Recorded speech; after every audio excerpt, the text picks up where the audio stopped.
Oh my god, no, not the Aiden and Hope dancing video again, please.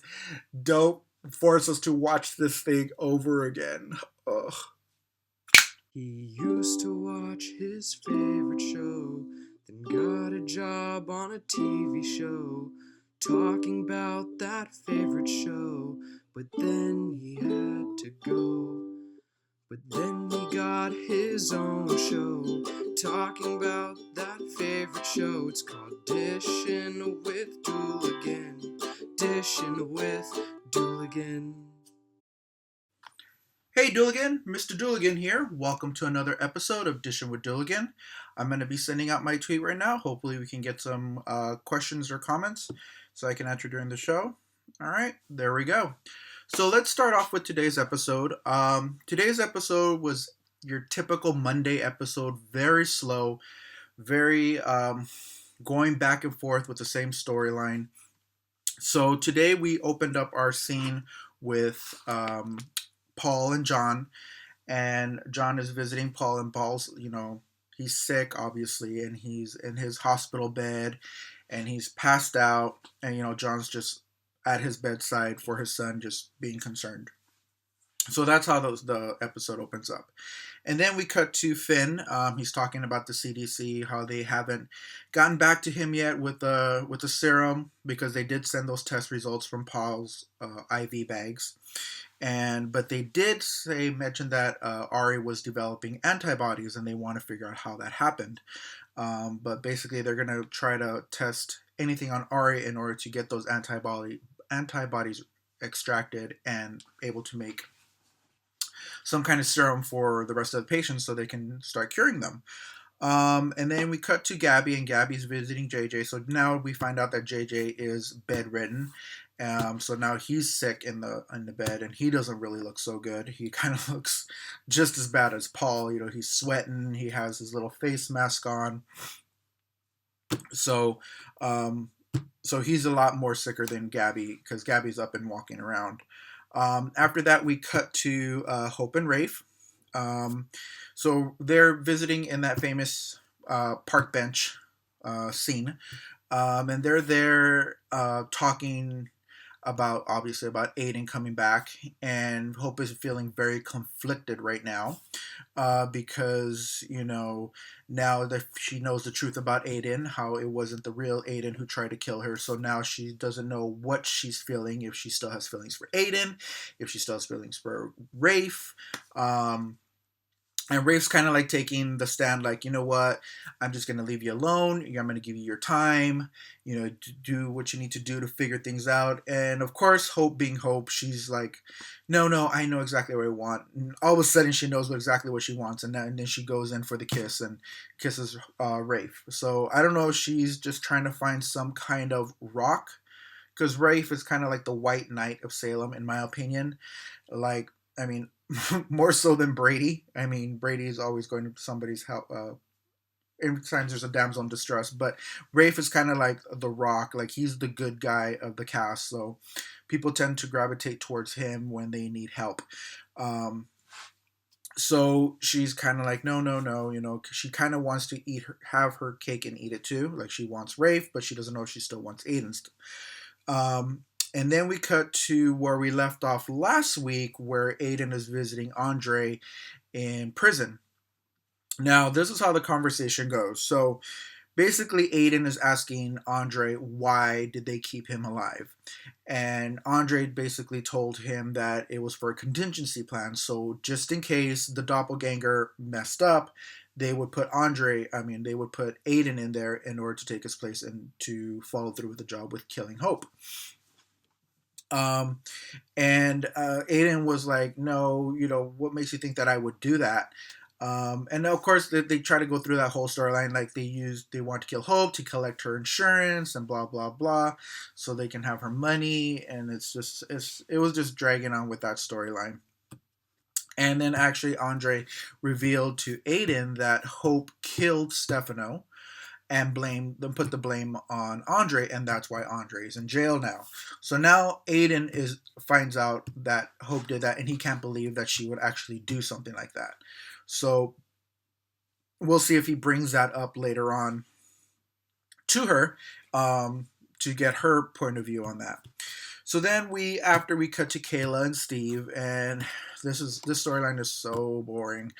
Um, Steve, it's just Steve constantly harassing Kayla, like, how you doing? What are you doing? Blah, blah, blah. She's like, I'm sick. Don't focus on me. Focus on Joey. And Steve's just like, but how about you? And it's like, come on, buddy. It's like, we understand you're in love with Kayla, but, your son's out there. Your son's missing, and you're still lingering around here when you can be out there trying to look for your son. So it's like, it's real stupid. I mean, in my opinion, it's really stupid. I mean, Steve, just go freaking find your son. Kayla knows what she's doing. If she's dying, they will call you and let you know. Okay, stop trying to be by Kayla's side and then saying that you're gonna find Joey, but you're not doing shit. You're just staying at home.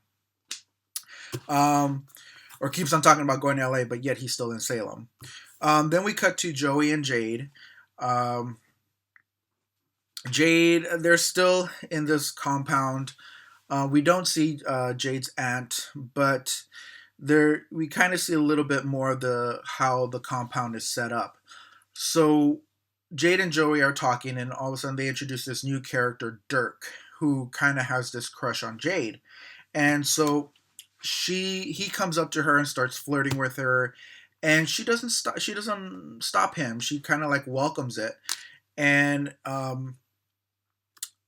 Joey kind of like steps in after this like shamelessly flirting in front of him, and he was like, why don't you take your hands off my girlfriend? And then Dirk kind of makes a comment saying, oh, like looks to Jane and is like, well, I'm sorry, I didn't know you belonged to anybody. So he kind of made that comment to obviously to press Joey's buttons. And then we cut to Chad.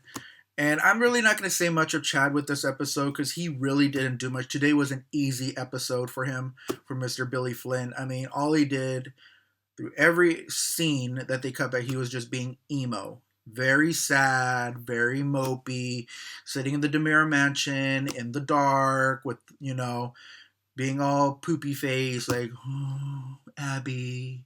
And it's like, he was just being very annoying. So I'm sorry for you, although Billy Flynn fans, but he didn't really do much this episode. He was just being very boring and emo.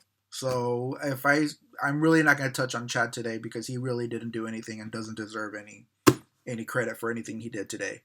Then we cut to Andre and Aiden. Back, and Aiden is continuing this conversation with him, and he tells him that he wants Aiden to represent him in order to get him out of prison. And Aiden's like, are you kidding me? You think I'm going to represent you? And Andre tells him, well, look, if you do this for me, I will back your story up with Hope. I will tell her everything. I will admit that we captured you. I will admit that we held you captive and we put a doppelganger, and it'll kind of back up your story. But he's like, that'll look good for you and Hope. And Aiden's like, but if me representing you is not going to look good for Hope, look good in front of Hope. And Andre kind of gives him another idea. It's like, look, why don't you just hire, what do you call it? Another lawyer as a cover. So you'll do all the work and they get all the money. So it'll look like Andre's being represented by someone else, but Aiden will be actually doing all the work because he's such a good lawyer. So Aiden kind of says no and he walks away, but Andre has a feeling that Aiden's going to come back and take him up on his offer. Because once he realizes that trying to convince Hope is going to be harder than expected, he's probably going to come back. And that's probably going to be a whole other storyline. So we cut back to Kayla and Steve again. Wah, wah, wah. Are you sick? Wah, wah, wah. Go find Joey. Blah, blah, blah, blah, blah, blah. Whatever. Then we cut to Paul, John, and Marlena. John is still by Paul's side, and Marlena is obviously concerned for John because John's feeling sick also. So she kind of like stands by. So John is standing by Paul's side, and Marlena is standing by John's side. It was a very sweet moment. Very quick, but very sweet moment. That's why I wanted to bring it up. It's kind of like showing how much they all care for each other. And then we move on to Finn and Kayla. And Finn actually tells Kayla that they actually manufactured a serum. They're going to have 3 doses every 3 hours, be sent to the hospital. So they got to figure out who these 3 doses are going to go to. So the first one, obviously, they said they're going to give to Ariana. Second one, they said they're going to give to Paul, since he's patient zero.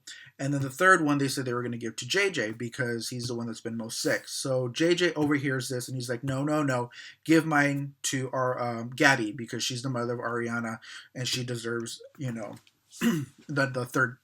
the third dosage. Anyways, 3 hours later, you'll get another three and then you can give me that one.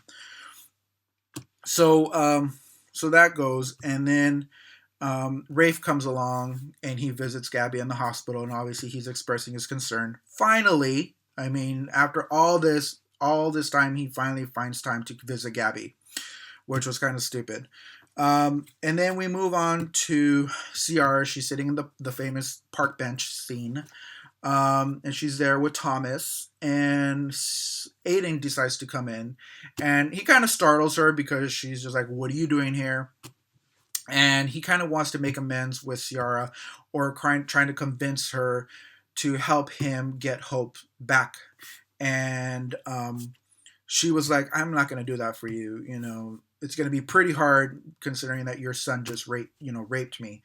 And Aiden was kind of like, I can't believe that Aiden would do that to you. Maybe you misinterpreted it. Maybe you guys, and we know you guys used to like to tease each other. Did he maybe take it too far?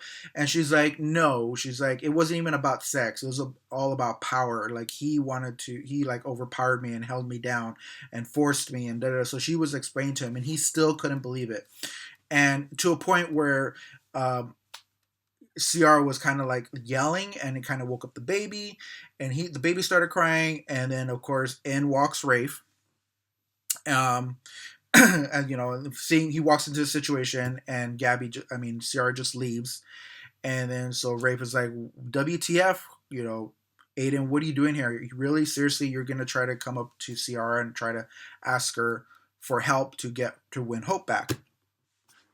And then we cut to Kayla and JJ. So Kayla is saying that JJ is having temperature surges. So obviously JJ is getting worse and worse and worse. So I don't know where that's going to go, but obviously by JJ giving his dosage to Gabby might have been a mistake. So we'll see how that plays out. Then we move to Jade and Joey, and the what's his name? Dirk is still flirting with Jade, and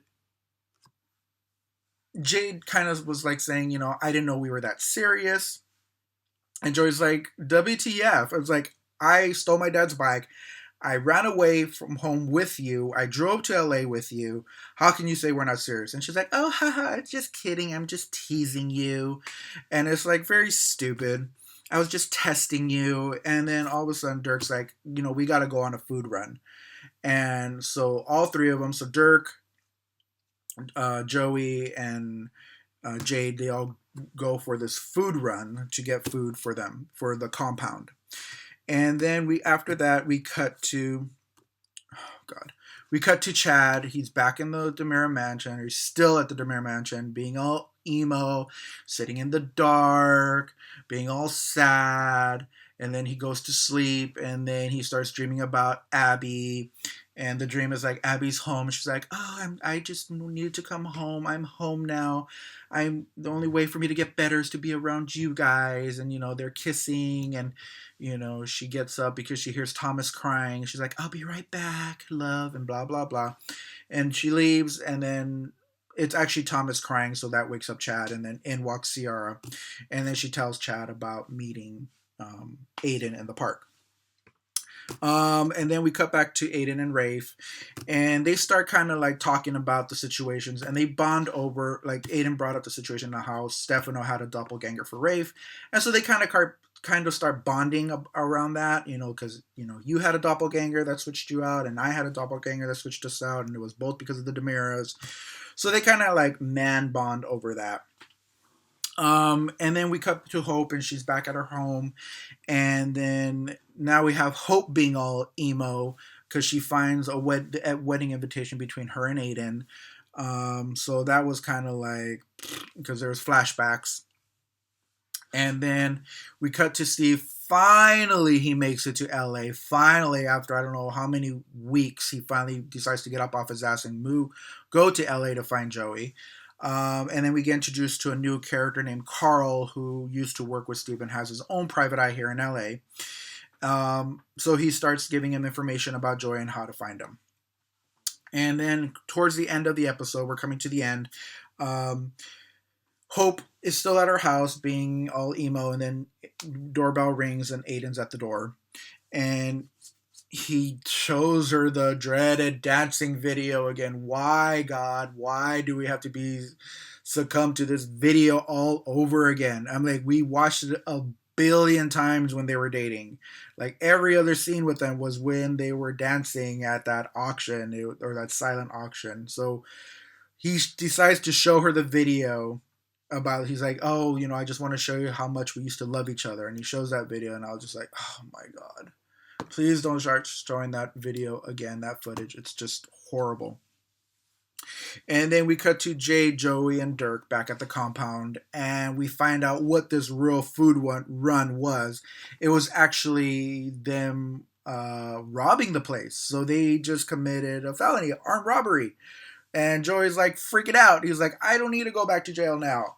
And of course, Jade is like, oh, it turned me on so much. Oh, your face just turned me on, and it reminded me when we first made love. And you just turned me on, and want us to go find a place where you can show me how much you turn me on, and blah blah blah. But anyways, so it's very stupid. I mean, I really hate this Jade character. She's very annoying, very stupid. I thought she was going to have more depth in her, but obviously she doesn't. I mean, I was kind of hoping she was part of the mob or something like that, or part of Ava or part of something. But no, she's just like this stupid little horny teenage girl trying to play games with Joey. So then we move back to the hospital, and they finally got the serum. So Finn's giving the serum to Paul. Kayla's giving the serum to Gabby, and she also administers the serum to Ari. And then we cut back to Ciara and Chad, and Ciara's talking to him about Aiden, blah, blah, blah, moving on. And then the last scene of this episode was, again, Aiden. He's still showing the video to Hope. And his last statement, the last line of this episode was, he was saying he wants to know how he can make Hope fall in love with him again. So that was the end of the episode. Not very much depth. We got a little bit of cool information between Aiden and Andre. That was cool. The whole Chad thing was boring. The whole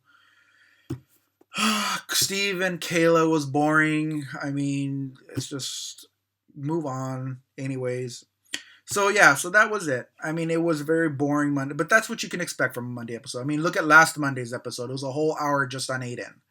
So that was the end of the episode. What did you guys think of today's episode? What do you think of my episode? Leave the comments below. Give me a thumbs up, thumbs down, whatever you like. So before I go, I want to talk about what I always talk about at the end of my videos, Red Nose Day. So Red Nose Day is all about having fun, changing lives, making money, raising money. And the money that's raised through Red Nose Day will help transform the lives of children living in poverty in the U.S. and internationally. Now, Red Nose Day is actually going to be happening on Thursday, May 26th, 9 Pacific Standard Time, 8 Central. You can pick up your nose at Walgreens. I was just there the other day, and they have other things than Red Nose. They have stickers, they have tattoos, they have glasses, they have necklaces, and then they also have a whole range of products that support Red Nose Day, like M&Ms and Orbit gum. So there's a bunch of ways you can support the cause. But the most fun one is this little nose. It's only $1. So to find out more information about Red Nose Day, you can go to rednosedayusa.com. I'm going to put it down here, rednosedayusa.com. So yeah, and like I said, you can buy this little red nose, take a selfie of it, Instagram it, put it on Twitter, throw a bunch of hashtags in there. Make sure to put hashtag Red Nose Day and hashtag NBC, just to let them know that we're showing the support and we're backing them up on this great cause. So that's my little thing for Red Nose Day. Hope you guys had a great weekend. I'm so glad to be back and doing this show for you. So I will definitely see you tomorrow. I know I did my video a little bit late this time. It was this morning. I had to take my mom to the doctor. She needed some MRIs done, so that's why this video is a little bit late. So yeah, so you guys have a great day, great afternoon, great evening, whenever you're watching this video. And just remember, as always, peace, love, and days. Bye.